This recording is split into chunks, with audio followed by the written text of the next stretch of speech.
am a preschool English teacher. Before I came here, though, I was a nurse in America. I worked for a staffing company that would send me to all different places that needed nurses, doctor's offices, clinics, hospitals. After a while, I got bored of all the traveling, and they called me and told me they had a permanent position for me at a juvenile detention center. Now, when I say juvenile detention center, I basically mean a kid's jail. When I first heard about it, I was terrified. I didn't know what to think. These people had killed, sold drugs, things I couldn't even think about. My first day I went in calm and collected. I looked calm, I looked ready, but I was so nervous. Every time an inmate came in, I would have a mini heart attack. I had a young man come in, a 17-year-old boy, who I heard about before he came in. He was one of the better-known drug dealers in the area, and he had all the money that he could want, but no family and no friends for support.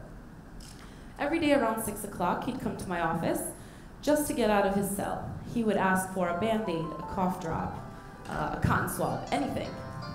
At first, I silently judged him. I thought, why doesn't he try to do better? Why can't he just try to change? Doesn't he know that there's so much out there? Then I actually started talking to him. I was curious as to if he had any dreams, if he had any hopes, if he thought that he could do anything better. He told me that he wanted to be a neurosurgeon. He told me that he wanted to know how and why the brain worked the way it does. I asked him had he taken steps, and he said no. So after that day, we stopped talking about his past and started talking more about his future. We filled out college applications. We filled out real job applications, legal job applications. We talked about this on and on until one day I went into work, ready as can be. After 3-4 years, I was ready to go to work. And I found out that he wasn't there anymore. After you turn 18, you get released from juvenile detention. You get a second chance, and if you do anything wrong after that, you go to prison. So, at first, I was happy. I thought he finally got out of this hell that we were in. But then I started getting upset.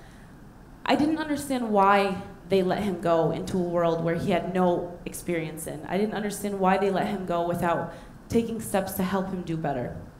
I thought about him for months. And then one day we had another intake come in, another 16-year-old boy. He said, "Miss So-and-so says hello and to tell you that he's doing okay." Now I was thrilled because he hadn't forgotten. Now I was ready to forget, but he hadn't forgotten. He said, "Of course he didn't forget, miss. He's taking classes at a community college. After class, he goes to a center for kids and he tells them about his story and he tries to help them do better." That night driving home, I couldn't drive through the tears. I didn't know that something that I thought so little of, something like filling out fake college applications or fake job applications, could turn into something so big. After that, I learned 2 things. One, don't judge a book by its cover. I know it's cliche, but everybody has a story. First, listen to the story. The second thing I learned was to be careful of what you say and what you do to people or for people.